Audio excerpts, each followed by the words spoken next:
اللہ کے نبی صلی اللہ علیہ وسلم نے فرمایا کہ یہی وہ ران ہے جس کا ذکر اللہ پاک نے اپنی کتاب میں فرمایا کلا بل ران علی قلوبہم ما کانوا یکسبون، یقیناً اللہ تعالیٰ نے ان کے دلوں پر زنگ ڈال دیا ہے ان کی بدعمالیوں کی وجہ سے۔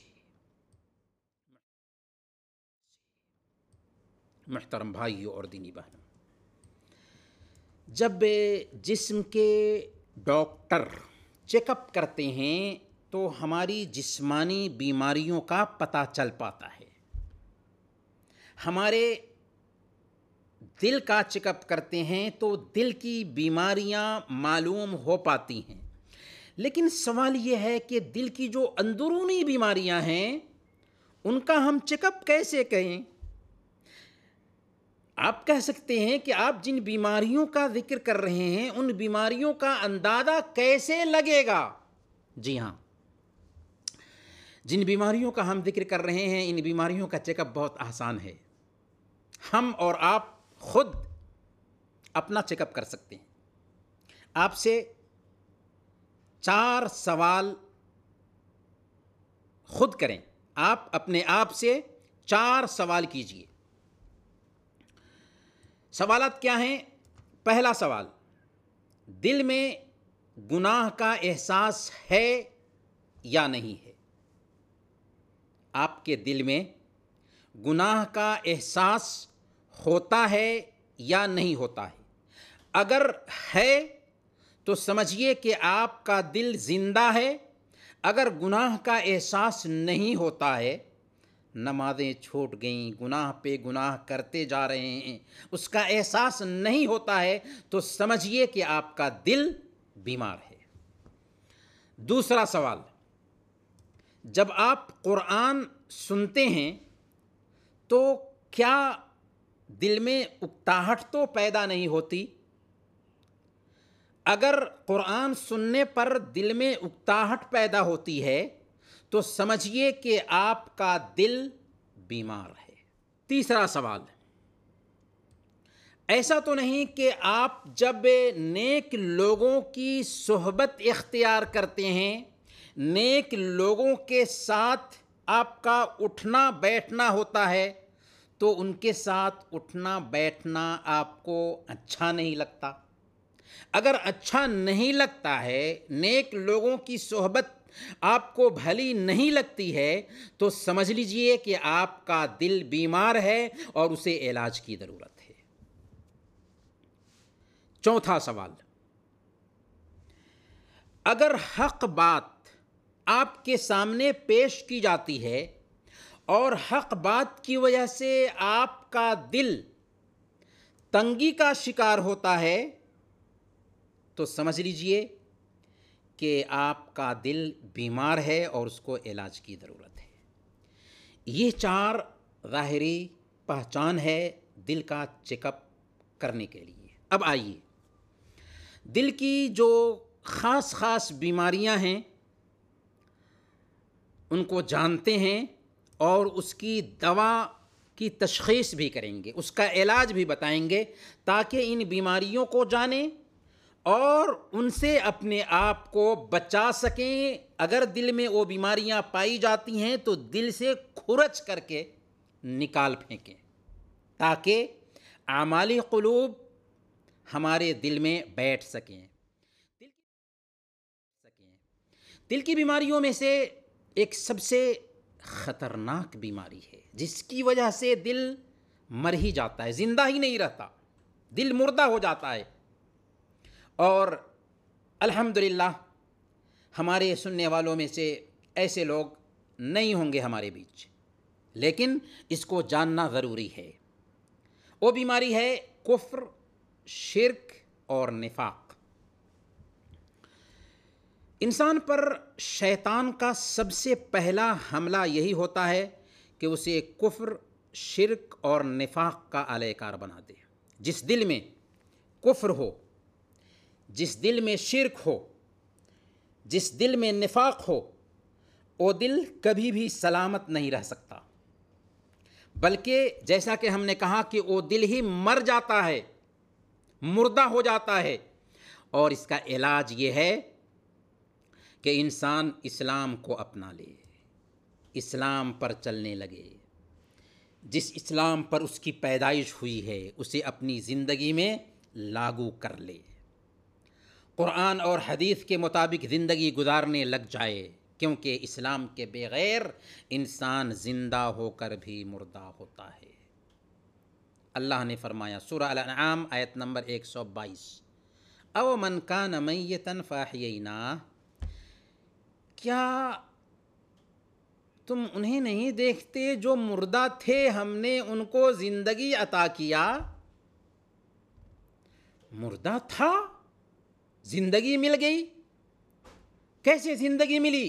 یہ ایمان کی زندگی ہے، یہ قرآن کی زندگی ہے، یہ محمد الرسول اللہ صلی اللہ علیہ وسلم کی اطاعت کی زندگی ہے، یہ نماز کی زندگی ہے، یہ ذکر کی زندگی ہے۔ دل کی بیماریوں میں سے دوسری بیماری بدعت کی بیماری ہے، سنت کی مخالفت کی بیماری ہے۔ بدعتیں اللہ سے دوری کا ذریعہ بنتی ہیں، بدعت گمراہی ہے، اور جب بدعت گمراہی ہے تو اس کی وجہ سے دل سلامت کیسے رہے گا؟ قطعاً نہیں، اس کی وجہ سے دل بیمار ہو جاتا ہے، بلکہ ہو سکتا ہے کہ دل مر بھی جائے۔ اسی لیے بعض سلف نے کہا کہ جس نے بدعتی کی صحبت اختیار کی، اللہ تعالیٰ اسے اندھاپن میں ڈال دیتا ہے، اسے اندھا بنا دیتا ہے۔ اور اس بدعت کا علاج یہ ہے کہ بندہ کتاب و سنت کو لازم پکڑے، آباء و اجداد کے طور طریقے اور رسم و رواج کی مخالفت کرے، اللہ اور اس کے رسول کے فرمان کی طرف جھانک کر دیکھے، بدعت کی بیماری اس کے دل سے دور ہو جائے گی، دل کی بیماریوں میں سے تیسری بیماری ریا، دکھلاوا اور نمود و نمائش ہے، جو اخلاص کے اپوزٹ ہے۔ ریاکاری کس قدر خطرناک ہے اس کا اندازہ اس بات سے لگایا جا سکتا ہے کہ کل قیامت کے دن 3 طرح کے جو افراد ہیں جن سے جہنم سلگایا جائے گا وہ ریاکار ہی ہوں گے، حالانکہ ان کے پاس سے بڑا عظیم کام ہوگا، ایک عالم ہوگا، قاری ہوگا، داتا ہوگا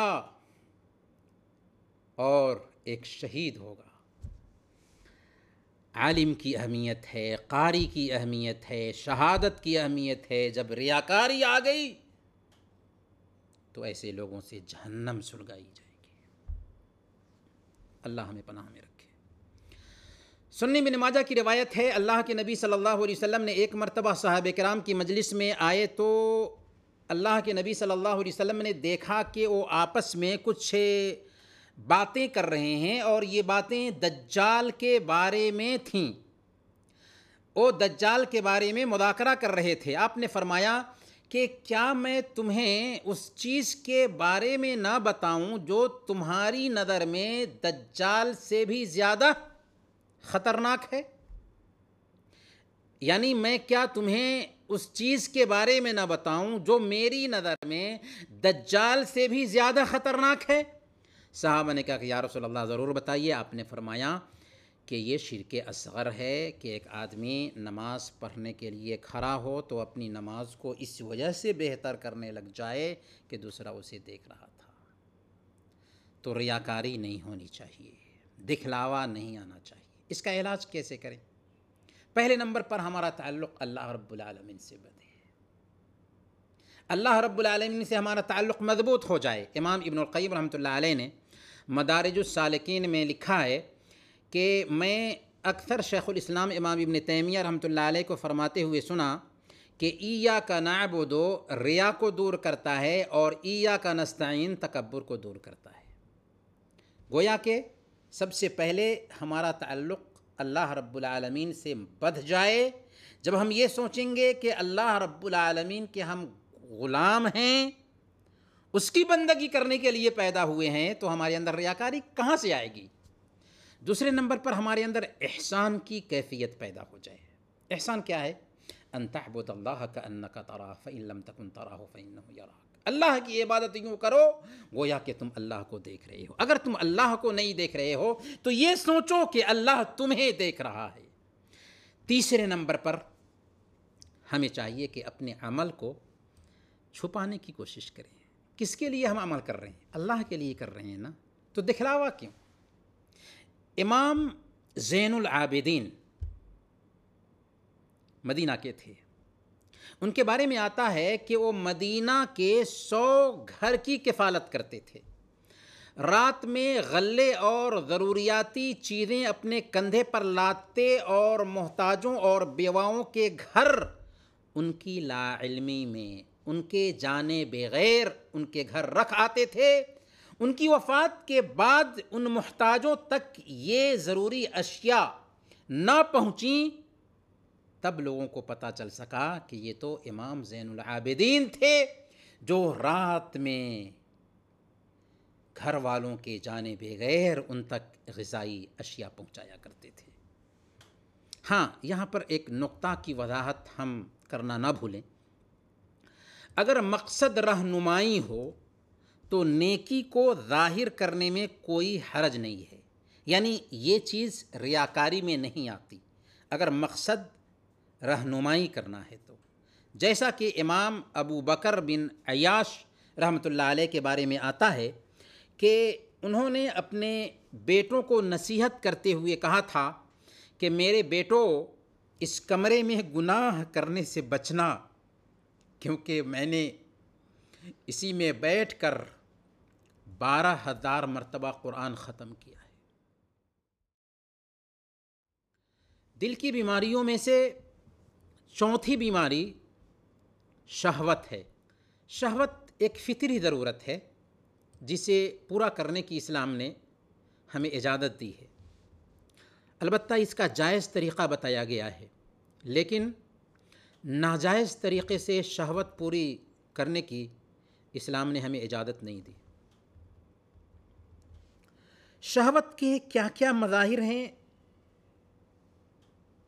سوشل میڈیا کے اس زمانے میں انہیں بتانے کی ضرورت نہیں، البتہ ہمارے سامنے سوال یہ ہے کہ اس ناجائز شہوت پہ کنٹرول کیسے کریں، ناجائز شہوت پہ باندھ کیسے باندھیں، کیسے اس کا علاج کریں، کیسے اس کی دوا لیں، کیسے اس کا ڈوز استعمال کریں۔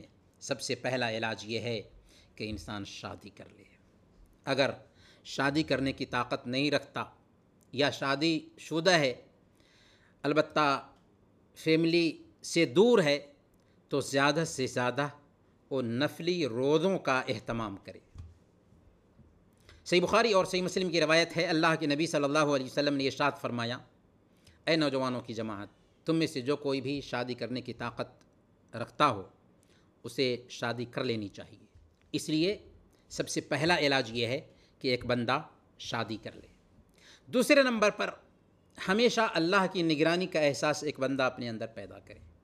یہ احساس ہو کہ ہزاروں دروازے بند ہوں لیکن اللہ کے دروازہ کو ہم بند نہیں کر سکتے، اللہ سے ہم نہیں چھپ سکتے۔ ایک انسان اکیلے میں ہے، کوئی گناہ کر رہا ہے، اچانک وہاں پر اس کا کوئی رشتہ دار آ جاتا ہے، ایسی حالت میں وہ پانی پانی ہو جاتا ہے۔ جب معمولی پانی کے ایک قطرہ سے پیدا ہونے والے انسان کو دیکھ کر کے تم شرما جا رہے ہو، پانی پانی ہو جا رہے ہو، تو اس رب کے سامنے میں تم اللہ کی غیرت کو کیسے پامال کرتے ہو جو تمہیں دیکھ رہا ہے، تمہاری نگرانی کر رہا ہے، تمہیں جان رہا ہے، تمہاری ایک ایک حرکت سے آگاہ ہے۔ یعلم خائنۃ الاعین وما تخفی الصدور، اور نگاہوں کی چوری سے بھی واقف ہے اور دلوں میں چھپے جو بھید ہیں ان کو بھی جانتا ہے۔ انسان نظریں چرا کر حسین اور خوبصورت عورت کو دیکھتا ہے، اور دیکھتے وقت وہ یہ سوچ رہا ہوتا ہے کہ کوئی نہیں دیکھ رہا، لیکن اللہ رب العالمین اس کے سینے میں چھپے ہوئے ان جذبات کو بھی جان رہا ہوتا ہے۔ جس وقت وہ آنکھیں چرا کر دیکھ رہا تھا، اس وقت اللہ رب العالمین کی نظر میں تھا۔ اس لیے اللہ کی نگرانی کا احساس ہوگا، 70 دروازے بھی بند ہوں، ہم اللہ کی غیرت کو پامال نہیں کر پائیں گے۔ تیسرے نمبر پر پاک دامنی کے اچھے نتائج اور شہوت پرستی کے برے نتائج پر غور کریں۔ امام ابن الجوزی رحمۃ اللہ علیہ نے المواعظ والمجالس میں ایک واقعہ نقل کیا ہے ابو بکر المسکی کا۔ ان کے بارے میں آتا ہے کہ کہیں جا رہے تھے تو اچانک ایک عورت نے ان کو آواز دی، سوچا کہ کوئی کام ہوگا، اندر گئے تو عورت نے دروازہ بند کر دیا اور زبردستی ان کو بدکاری پر آمادہ کرنا چاہا۔ ان کو ایک خیال آیا، کہا کہ مجھے باتھ روم میں جانا ہے، باتھ روم سے آتا ہوں تو جو کرنا ہے کر لینا۔ باتھ روم میں گئے اور اندر سے غلاظت نکالا اور اپنے اوپر پوت لیا، اور پھر نکل کر کے آئے تو عورت نے دیکھا، سمجھا کہ شاید پاگل ہے، اور دروازہ کھول دیا، نکل کے آ گئے۔ گھر گئے تو اپنے جسم کو صاف کیا، غسل کیا، کپڑا بدلا، سوئے تو رات میں انہوں نے خواب دیکھا کہ تم نے آج ایسا کام کیا جیسا کسی نے نہیں کیا، اس لیے ہم تمہارے جسم کو خوشبوؤں سے بدل دیتے ہیں۔ اس کے بعد ان کے جسم سے خوشبو ہی خوشبو پھوٹنے لگی، اسی لیے ان کا نام المسکی پر گیا، ابو بکر المسکی۔ تو اگر بدکاری، برائی، شہوت کے خطرناک نتائج کو سمجھیں گے، جانیں گے تو بدکاری سے بچ سکیں گے۔ چوتھے نمبر پر فرصت اور صحت کو غنیمت جانتے ہوئے کوئی کام میں اپنے آپ کو مشغول کریں۔ آدمی جب فارغ ہوتا ہے نا تو شہوت کے راستے پہ چل پڑتا ہے، اور سب سے اہم مسئلہ یہاں پر یہ ہے کہ ہم تنہائی اختیار نہ کریں، خلوت میں نہ رہیں۔ ہمارے استاد شیخ محمد بن محمد المختار الشنقیطی ہمیشہ کہا کرتے تھے کہ اگر تم برائی سے اپنے آپ کو بچانا چاہتے ہو تو تنہائی میں مت رہو، کیونکہ تنہائی میں شیطانی وساوس زیادہ آتے ہیں، اور جو تنہائی اختیار کرے گا اپنے آپ کو برائی سے بچانا اس کے لیے مشکل ہوگا، شہوت پہ کنٹرول رکھنا اس کے لیے مشکل ہوگا۔ دل کی بیماریوں میں سے ایک 5ویں بیماری ہے تکبر، گھمنڈ۔ تکبر کیا ہے؟ اللہ کے نبی صلی اللہ علیہ وسلم نے فرمایا، یہ صحیح مسلم کی روایت ہے، جس کے دل میں رائی کے دانہ کے برابر بھی تکبر ہوگا وہ جنت میں نہیں جائے گا۔ صحابہ کرام نے عرض کیا کہ یا رسول اللہ، ایک آدمی چاہتا ہے کہ اس کے کپڑے اچھے ہوں اور اس کی جوتی اچھی ہو، تو کیا یہ بھی تکبر میں شامل ہے؟ آپ نے فرمایا، ان اللہ جمیل یحب الجمال، اللہ تو صاحب جمال ہے اور جمال کو پسند کرتا ہے۔ الکبر بطر الحق وغمت الناس، تکبر یہ نہیں ہے، بلکہ تکبر یہ ہے کہ حق سے منہ موڑو اور لوگوں کو کمتر سمجھو، حقیر سمجھو۔ یعنی حق پیش کیا جائے تو اس سے منہ موڑنا اور لوگوں کو حقیر سمجھنا، کمتر سمجھنا تکبر ہے، اور تکبر نعمت کے زوال کا سبب بنتا ہے۔ صحیح مسلم کی روایت ہے، حضرت سلمہ بن اکوع رضی اللہ تعالیٰ عنہ بیان کرتے ہیں کہ ایک آدمی اللہ کے نبی صلی اللہ علیہ وسلم کے پاس بائیں ہاتھ سے کھا رہا تھا، تو آپ صلی اللہ علیہ وسلم نے کہا کہ دائیں ہاتھ سے کھاؤ۔ اس نے کہا لا استطیع، میں دائیں ہاتھ سے نہیں کھا سکتا، یعنی تکبر کی وجہ سے اس نے یہ بات کہی تھی۔ آپ نے فرمایا لاستطعت، تم کھا بھی نہ سکو۔ چنانچہ کہتے ہیں کہ اس کے بعد اس کا دایاں ہاتھ منہ تک اٹھ ہی نہ سکا۔ صحیح بخاری اور صحیح مسلم کی روایت ہے، اللہ کے نبی صلی اللہ علیہ وسلم نے ارشاد فرمایا کہ ایک آدمی اپنا اچھا حلہ لباس پہنے ہوئے کہیں جا رہا تھا، اس کو اپنی حالت پر گھمنڈ تھا، سر میں کنگھی کی ہوئی تھی اور اس کی چال میں اتراہٹ تھی، اذ خسف اللہ بہ فہو یتجلجل الی یوم القیامہ۔ اسی کیفیت میں اچانک اللہ تعالیٰ نے اس کو زمین میں دھسا دیا، چنانچہ وہ قیامت کے دن تک زمین میں دھستا رہے گا۔ تکبر کا علاج کیا ہے؟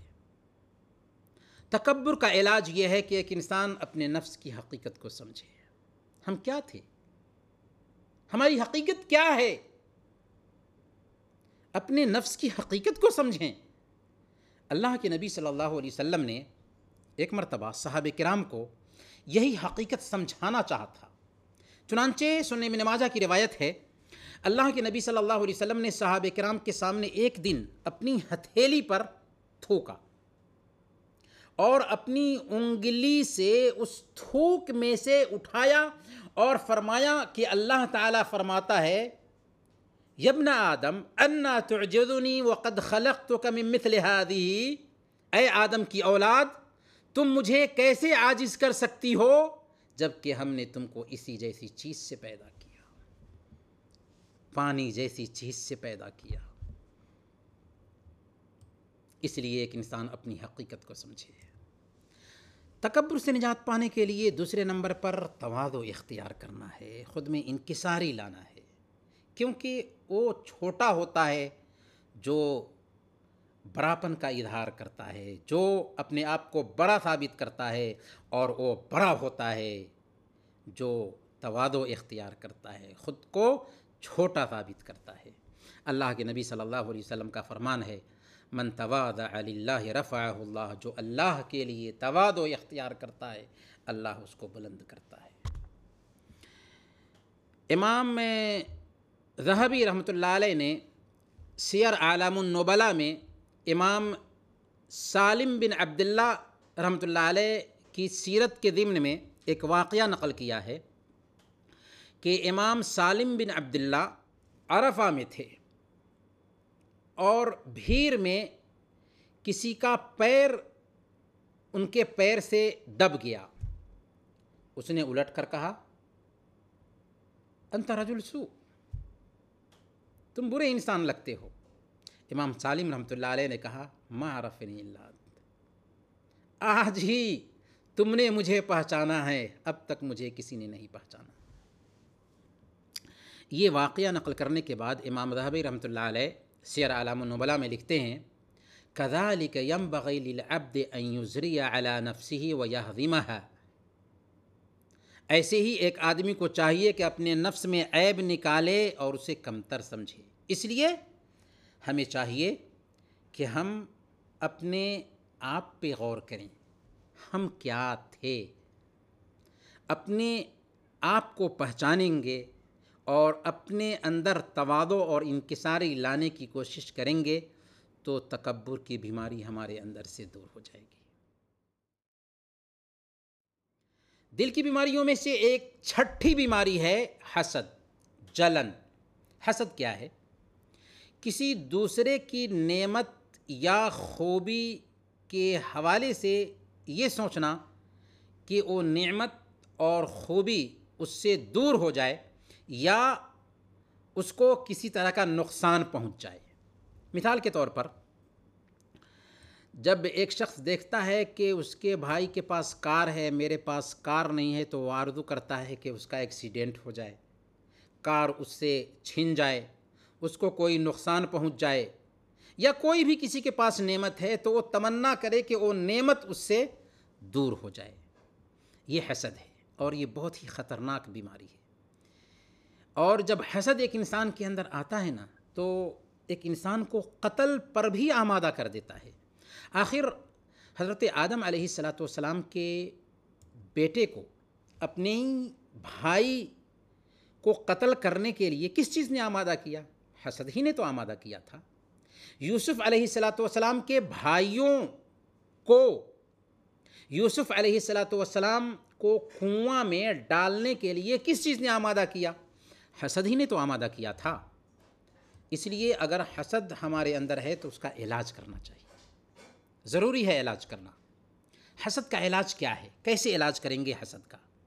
تو سب سے پہلے ہمیں یہ سوچنا ہوگا کہ نعمت کی تقسیم ہمارے ہاتھ میں نہیں ہے، اللہ کے ہاتھ میں ہے۔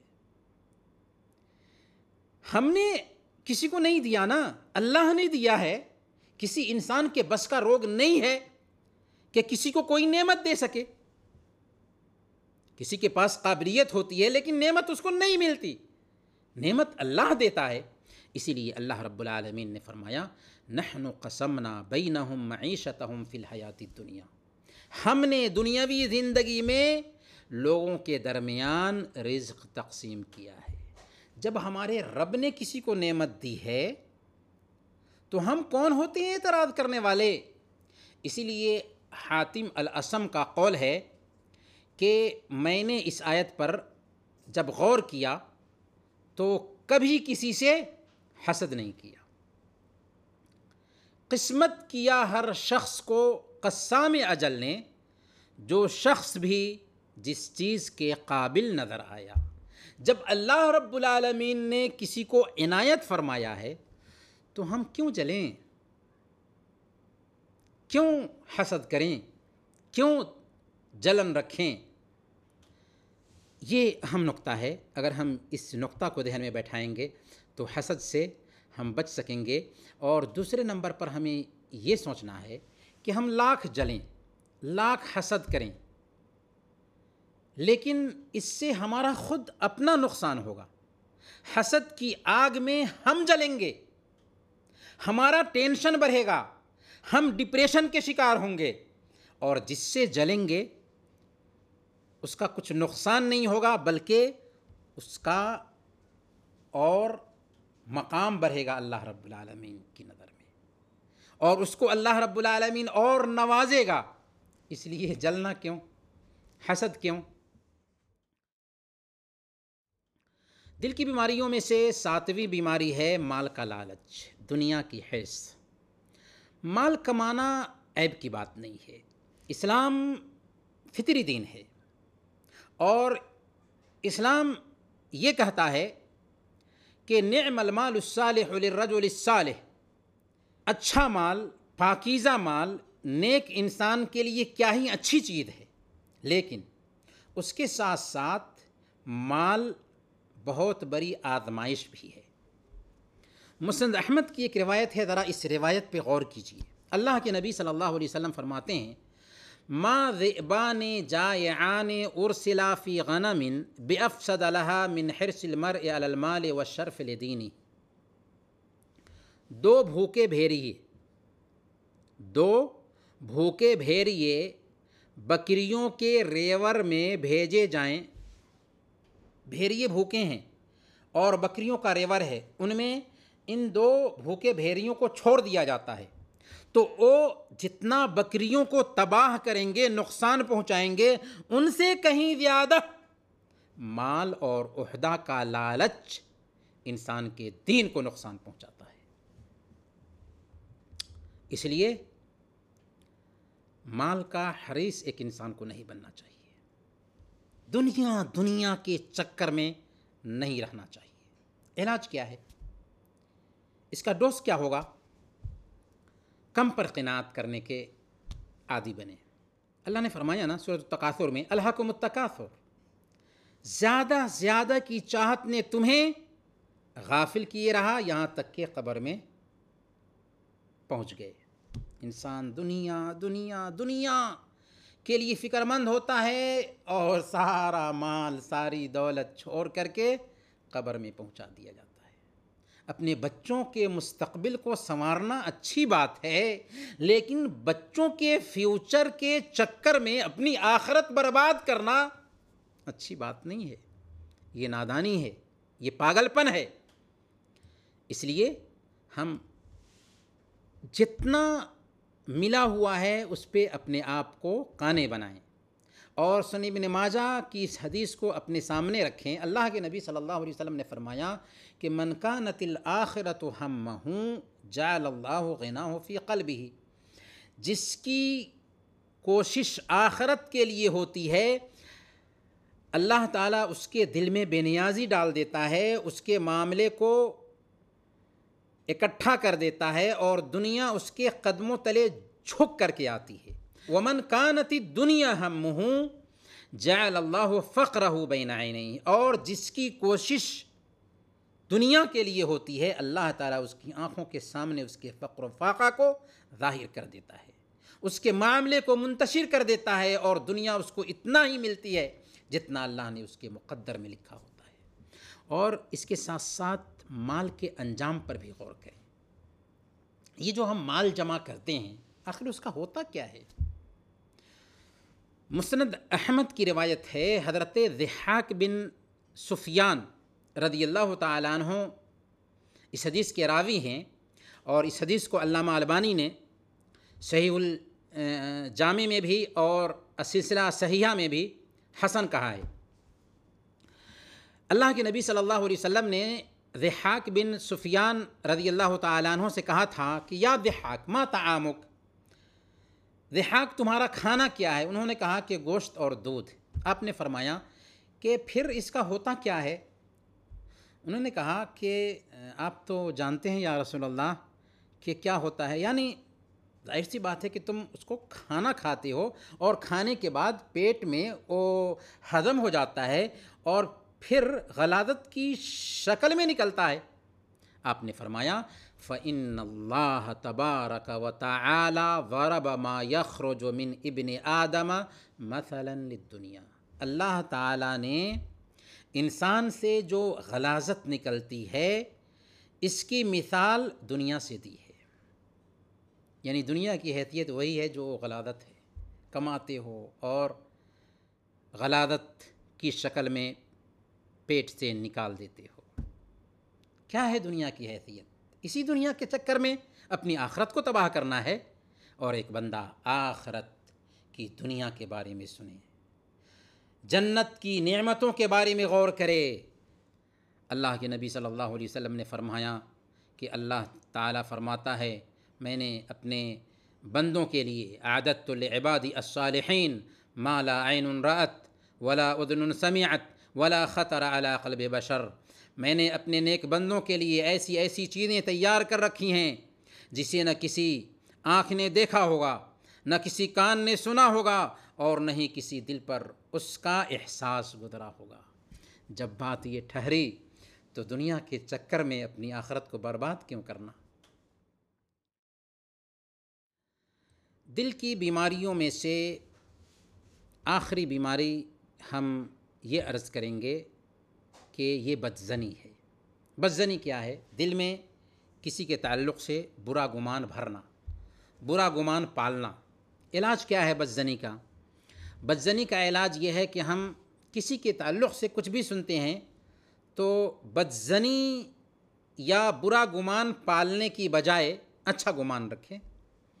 اسی لیے ابو قلابہ الجرمی رحمۃ اللہ علیہ فرماتے ہیں کہ اذا بلغک عن اخیک شیء فالتمس له عذرا، کہ اگر تمہارے پاس تمہارے بھائی کے بارے میں کوئی بات پہنچتی ہے تو اس کے بارے میں عذر تلاش کرو۔ فإن لم تجد عذرا، اگر تمہیں کوئی عذر نہ مل سکے فقل لعل له عذرا لا اعرفه، ہو سکتا ہے کہ ان کے پاس کوئی عذر ہو جس کی ہمیں جانکاری نہ مل سکے۔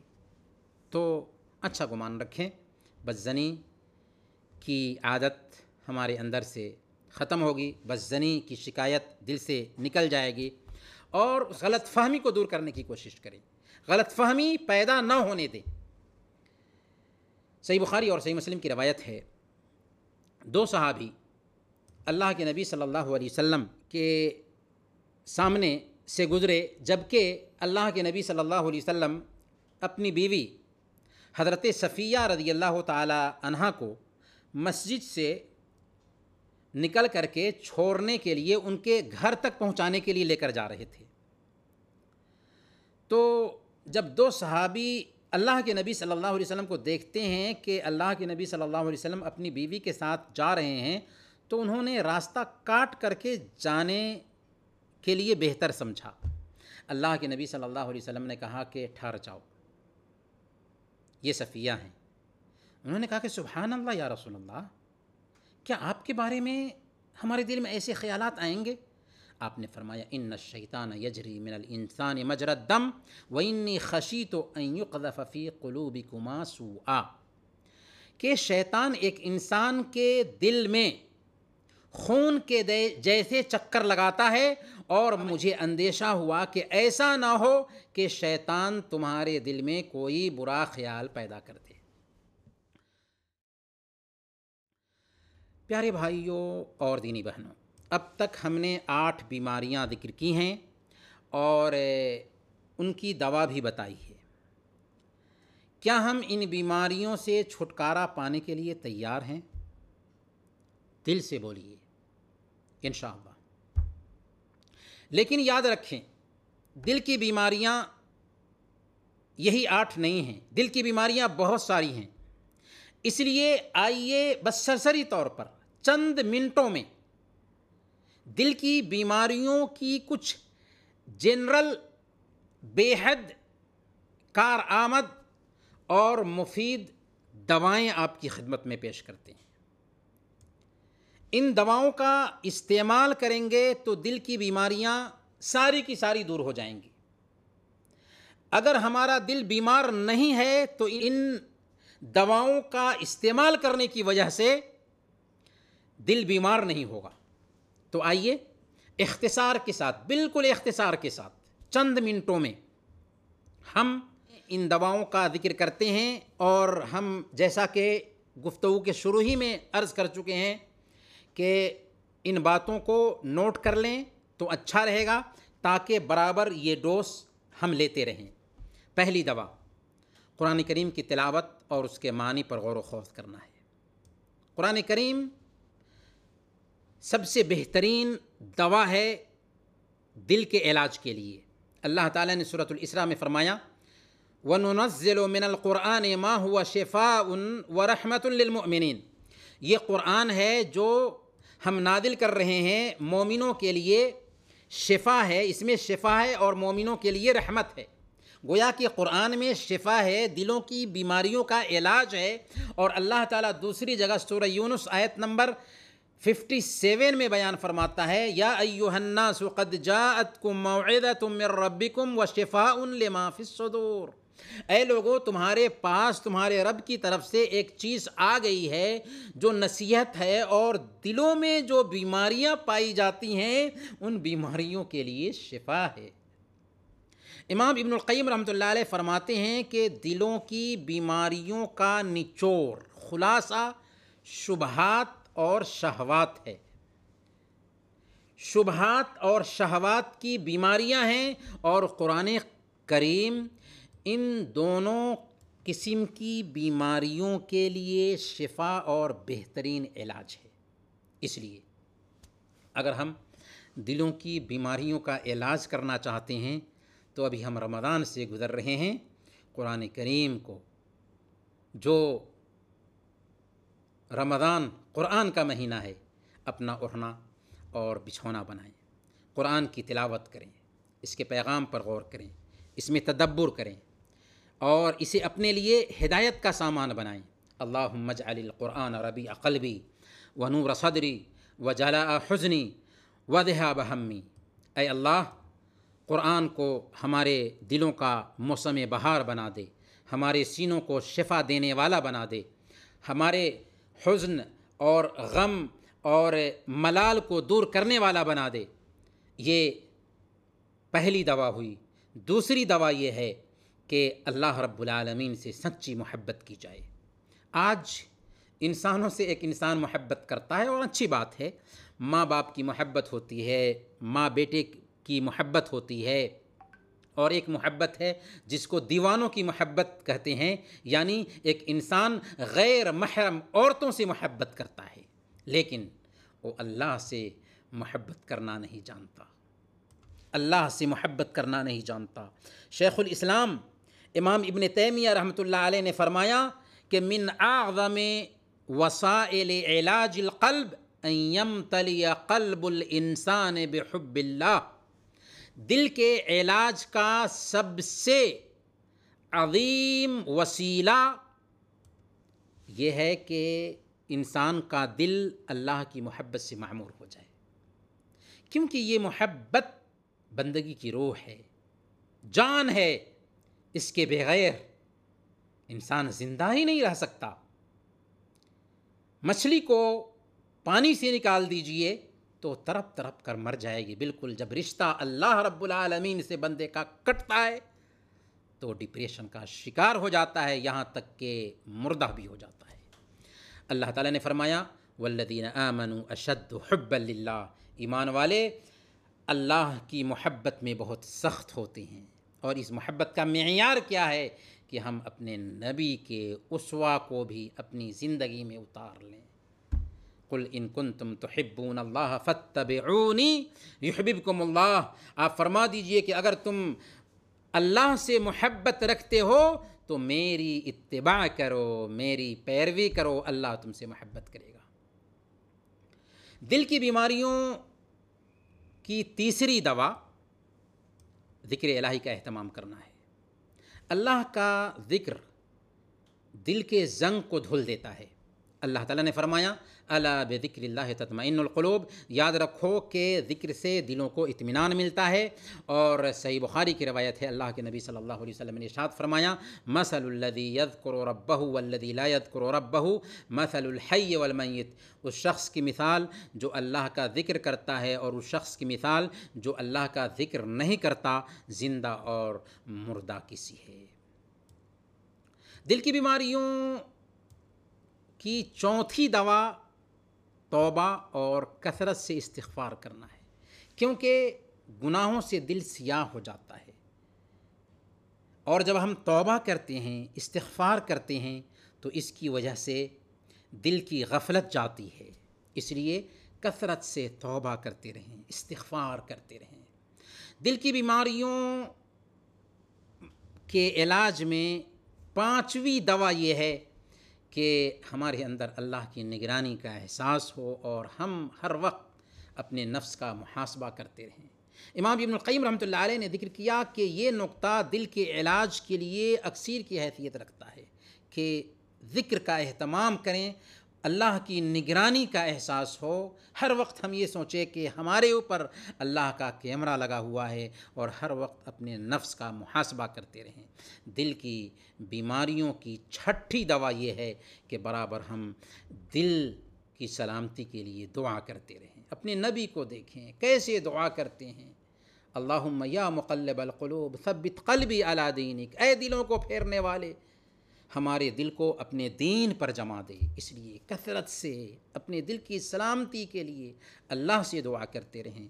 دلوں کی بیماریوں کی ساتویں دوا یہ ہے کہ دل میں زیادہ سے زیادہ آخرت کی یاد تازہ رہے۔ ہم یہ سوچیں کہ ایک دن ہم مرنے والے ہیں اور موت کا پتہ نہیں، قبروں کی زیارت کریں۔ اللہ کے نبی صلی اللہ علیہ وسلم نے فرمایا کہ زوروا القبور، قبروں کی زیارت کیا کرو، اس سے آخرت کی یاد آتی ہے۔ موت کو یاد کریں، آخرت کی زندگی کے بارے میں یاد کریں، دل کا علاج آسان ہو جائے گا۔ اور دلوں کی بیماریوں کی آٹھویں دوا یہ ہے کہ سلف صالحین کی سیرتوں کا مطالعہ کریں، انبیاء کی زندگی کا مطالعہ کریں، صحابہ کی زندگی کا مطالعہ کریں، اللہ کے نبی صلی اللہ علیہ وسلم کی سیرت کا مطالعہ کریں۔ اس سے ایمان میں اضافہ ہوگا، دل پاک صاف ہوگا اور دل کی قدورتیں دور ہوں گی۔ دلوں کی بیماریوں کی آخری دوا یہ ہے کہ نیک صحبت اختیار کریں۔ اچھی صحبت ہوگی تو دل پاک صاف رہے گا، بری صحبت اختیار کریں گے تو دل میں گدلاپن پیدا ہوگا۔ اس لیے ہمیں نیک صحبت اختیار کرنا ہے۔ انہی چند کلمات کے ساتھ ہم دعا کرتے ہیں کہ الہ العالمین تو ہم سب کے مسائل حل فرما دے، ہمارے آل و اولاد کی حفاظت فرما، جو لوگ بیمار ہیں ان کی بیماری کو دور فرما دے، جو لوگ پریشان حال ہیں ان کی پریشانی کو دور فرما دے۔ الہ العالمین ہمارے دل کو پاک صاف اور ستھرا کر دے، اور ہم سب کو زندہ رکھنا تو ایمان پر زندہ رکھنا، وفات دینا تو ایمان پر وفات دینا۔ وصلی اللہ علی نبینا محمد وعلی آلہ وصحبہ اجمعین۔